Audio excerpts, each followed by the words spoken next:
Okay, so why is this figure of the Master not actually the Master? I'll go back to basics with this one, a brief classic Who history lesson.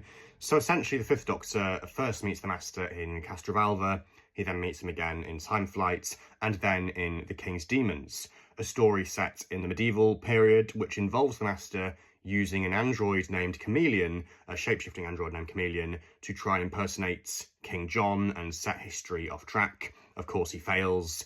At the end of the story, the Doctor takes Chameleon under his wing. He technically becomes a TARDIS traveller and a companion, but we never actually really see him after this point.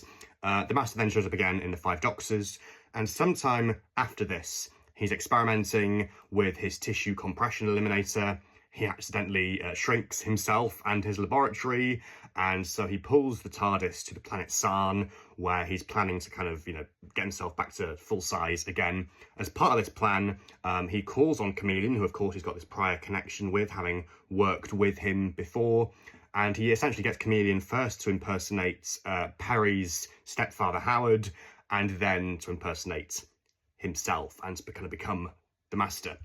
And then for much of that story, Anthony Ainley appears as the Master in this outfit, which was originally worn by Howard, but it's not actually the Master. Or rather, it's the Master speaking through Chameleon, kind of using him as his proxy, as his mouthpiece. The other layer to this, of course, is that the body was actually reused from none other than the John Sim Master.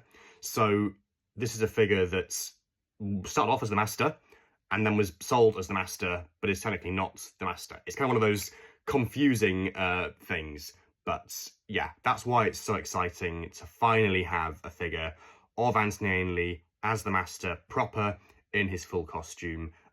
Really, really great after all these years.